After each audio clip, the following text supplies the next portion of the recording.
लीजिए सुनिए देवकीनंदन खत्री के लिखे उपन्यास चंद्रकांता के पहले भाग के 22वें बयान को मेरी यानी समीर गोस्वामी की आवाज में। सुबह होते ही कुमार नहा धो जंगी कपड़े पहन हथियारों को बदन पर सजा बाप मां से विदा होने के लिए महल में गए। रानी से महाराज ने रात को ही सब हाल कह दिया था। वे इनका फौजी ठाठ देखकर दिल में बहुत खुश हुईं। कुमार ने दंडवत कर विदा मांगी। रानी ने आंसू भरकर कुमार को छाती से लगाया और पीठ पर हाथ फेर कर कहा, बेटा जाओ, वीर पुरुषों में नाम करो, क्षत्रिय कुल का नाम रख, फतह का डंका बजाओ। शूरवीरों का धर्म है कि लड़ाई के वक्त माँ बाप ऐश आराम किसी की मोहब्बत नहीं करते, सो तुम भी जाओ। ईश्वर करे लड़ाई में बैरी तुम्हारी पीठ न देखें। माँ बाप से विदा होकर कुमार बाहर आए। दीवान हरदयाल सिंह को मुस्तैद देखा। आप भी एक घोड़े पर सवार हो रवाना हुए। पीछे पीछे फौज भी समुद्र की तरह लहर मारती चली। जब विजयगढ़ के करीब पहुंचे तो कुमार घोड़े पर से उतर पड़े और हरदयाल सिंह से बोले, मेरी राय है कि इसी जंगल में अपनी फौज को उतारूं और सब इंतजाम कर लूं तो शहर में चलूं। हरदयाल सिंह ने कहा, आपकी राय बहुत अच्छी है। मैं भी पहले चलकर आपके आने की खबर महाराज को देता हूं, फिर लौटकर आपको साथ लेकर चलूंगा। कुमार ने कहा, अच्छा जाइए। हरदयाल सिंह विजयगढ़ पहुंच कुमार के आने की खबर देने के लिए महाराज के पास गए और खुलासा हाल बयान करके बोले, कुमार सेना सहित यहां से कोस भर पर उतरे हैं। ये सुन महाराज बहुत खुश हुए और बोले, फौज के वास्ते वो मुकाम बहुत अच्छा है, मगर बीरेंद्र सिंह को यहां ले आना चाहिए। तुम यहां से सब दरबारियों को ले जाकर इस्तकबाल करके कुमार को यहां ले आओ। बामुजिब हुक्म के हरदयाल सिंह बहुत से सरदारों को लेकर रवाना हुए। ये खबर तेज सिंह को भी हुई। सुनते ही बीरेंद्र सिंह के पास पहुंचे और दूर ही से बोले, मुबारक हो। तेज सिंह को देखकर कुमार बहुत खुश हुए और हालचाल पूछा। तेज सिंह ने कहा, जो कुछ है सब अच्छा है, जो बाकी है अब बन जाएगा। ये कह तेज सिंह लश्कर के इंतजाम में लगे। इतने में दीवान हरदयाल सिंह मय दरबारियों के आ पहुंचे और महाराज ने जो हुक्म दिया था कहा। कुमार ने मंजूर किया और सज सजाकर घोड़े पर सवार हो 100 फौजी सिपाही साथ ले महाराज से मुलाकात को विजयगढ़ चले। शहर भर में मशहूर हो गया कि महाराज की मदद को कुंवर बीरेंद्र सिंह आए हैं, इस वक्त किले में जाएंगे। सवारी देखने के लिए अपने अपने मकानों पर औरत मर्द पहले ही से बैठ गए और सड़कों पर भी बड़ी भीड़ इकट्ठी हो गई। सभी की आंखें उत्तर की तरफ सवारों के इंतजार में थीं। ये खबर महाराज को भी पहुंची कि कुमार चले आ रहे हैं। उन्होंने महल में जाकर महारानी से सब हाल कहा, जिसको सुनकर वे बहुत प्रसन्न हुई और बहुत सी औरतों के साथ, जिनमें चंद्रकांता और चपला भी थीं, सवारी का तमाशा देखने के लिए ऊंची अटारी में जा बैठी। महाराज भी सवारी देखने के लिए दीवान खाने की छत पर जा बैठे। थोड़ी देर बाद उत्तर की तरफ कुछ धूल उड़ती दिखाई दी और नजदीक आने पर देखा कि थोड़ी सी फौज सवारों की चली आ रही है। कुछ अरसा गुजरा तो साफ दिखाई देने लगा। कुछ सवार जो धीरे धीरे महल की तरफ आ रहे थे, फौलादी जर्रह यानी कवच पहने हुए थे, जिस पर डूबते हुए सूर्य की किरणें पड़ने से अजब चमक दमक मालूम होती थी। हाथ में झंडेदार नेजा लिए, ढाल तलवार लगाए, जवानी की उमंग में अकड़े हुए बहुत ही भले मालूम पड़ते थे। उनके आगे आगे एक खूबसूरत ताकतवर और जेवरों से सजे हुए घोड़े पर, जिस पर जड़ाऊ जीन कसी हुई थी और अटखेलियां कर रहा था, कुंवर बीरेंद्र सिंह सवार थे। सिर पर फौलादी टोप, जिसमें एक हुमा के पर की लंबी कलगी लगी थी। बदन में बेशकीमती लिबास के ऊपर फौलादी जिर्रह पहने हुए थे।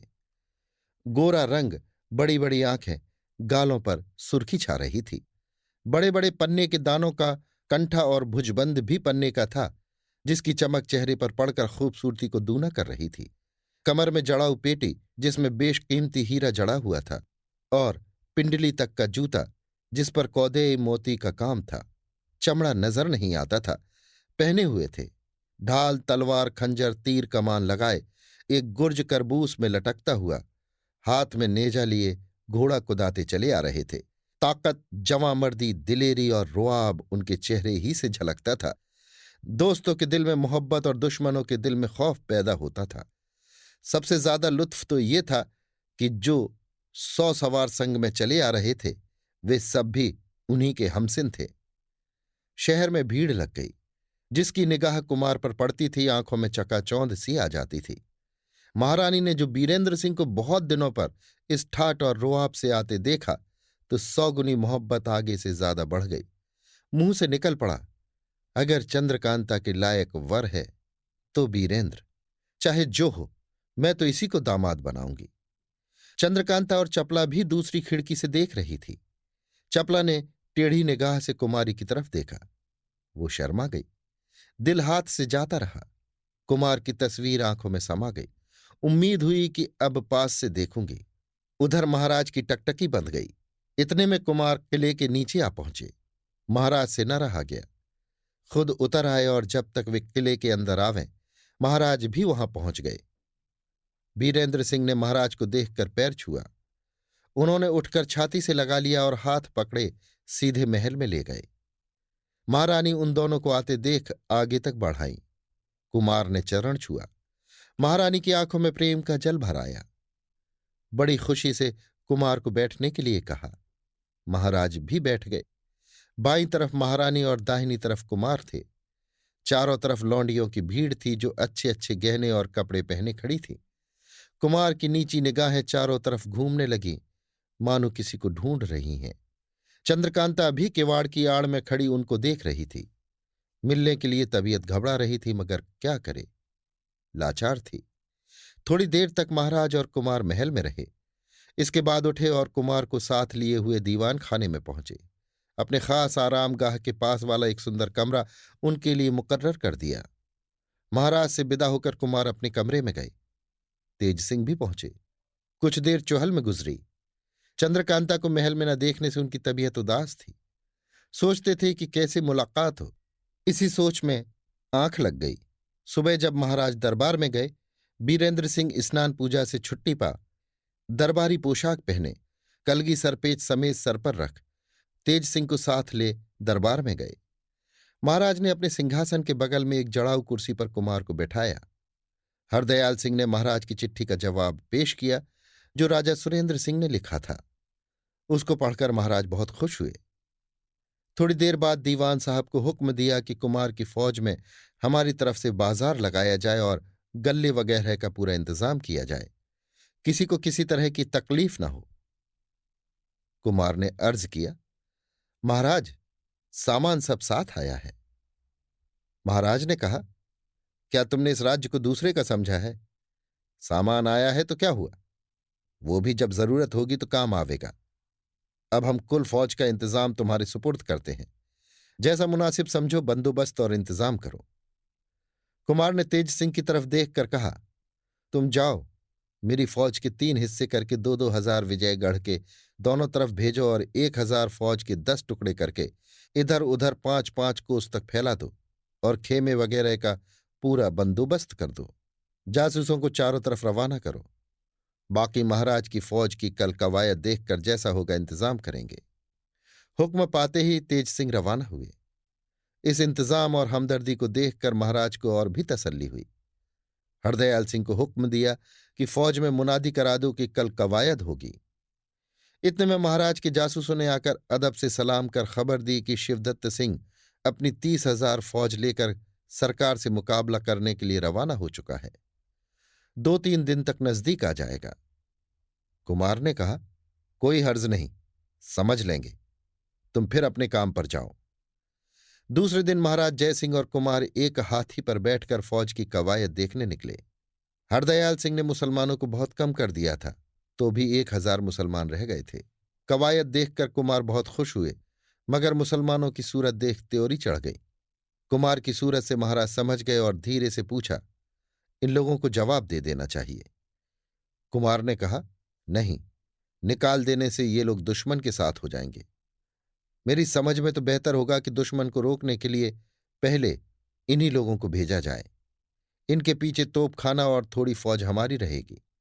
वे लोग इन लोगों की नीयत खराब या भागने का इरादा मालूम होने पर पीछे से तोप मारकर इन सभी की सफाई कर डालेंगे। ऐसा खौफ रहने से ये लोग एक दफे तो खूब लड़ जाएंगे। मुफ्त मारे जाने से लड़कर मरना बेहतर समझेंगे। इस राय को महाराज ने बहुत पसंद किया और दिल में कुमार की अक्ल की तारीफ करने लगे। जब महाराज फिरे तो कुमार ने अर्ज किया, मेरा जी शिकार खेलने को चाहता है, अगर इजाजत हो तो जाऊं।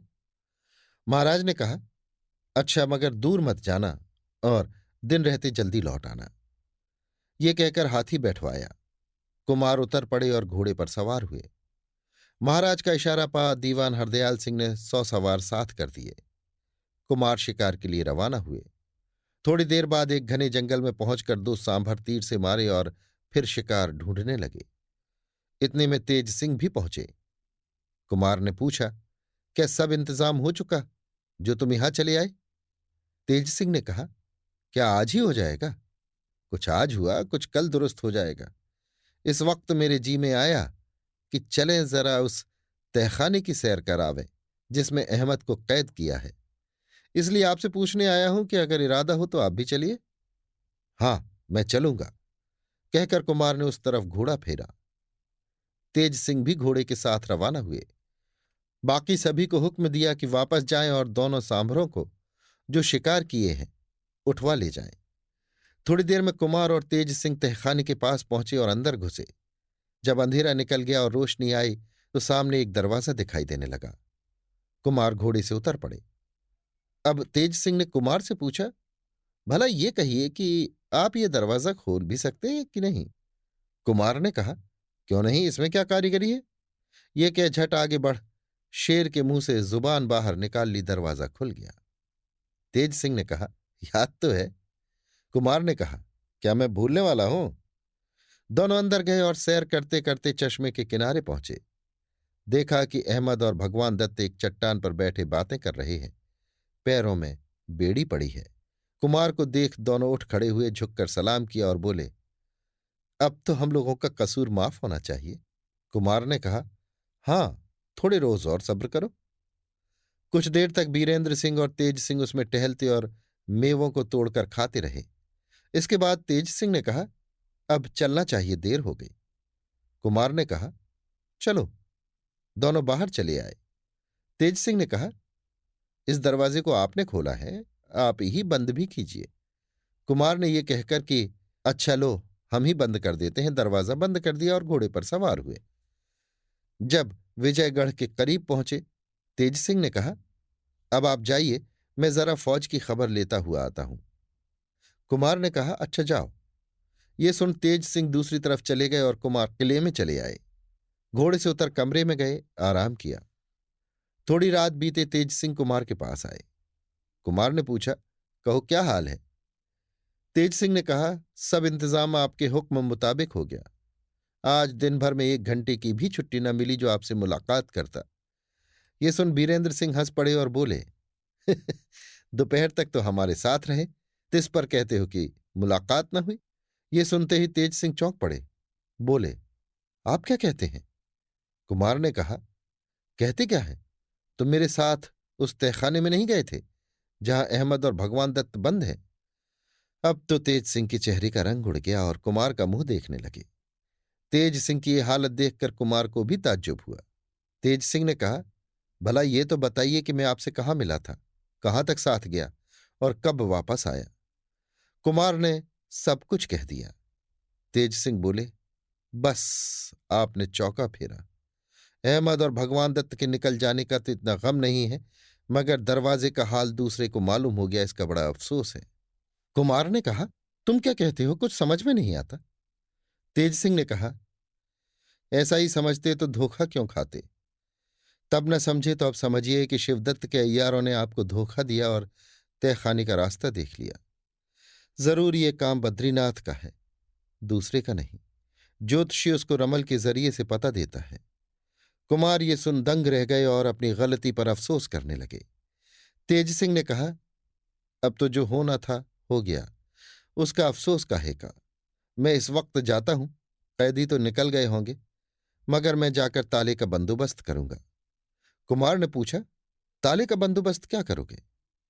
तेज सिंह ने कहा, उस फाटक में और भी ताले हैं, जो इससे ज्यादा मजबूत है, मगर लगाने और बंद करने में बड़ी देर लगती है, इसलिए उन्हें नहीं लगाता था, मगर अब लगाऊंगा।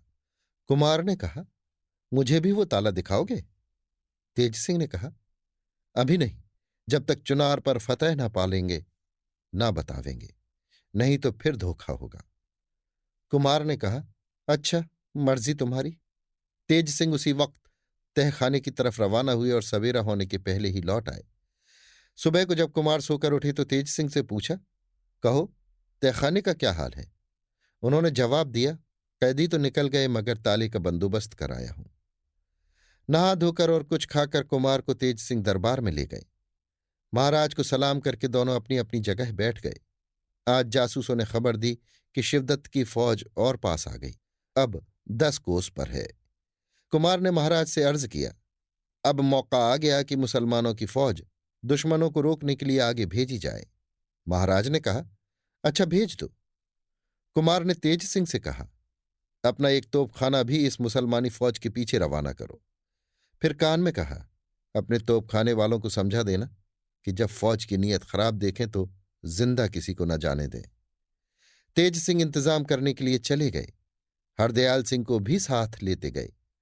महाराज ने दरबार बर्खास्त किया और कुमार को साथ ले महल में पधारे। दोनों ने साथ ही भोजन किया। इसके बाद कुमार अपने कमरे में चले गए। छटपटाते रह गए, मगर आज भी चंद्रकांता की सूरत न दिखी। लेकिन चंद्रकांता ने आड़ से इनको बखूबी देख लिया।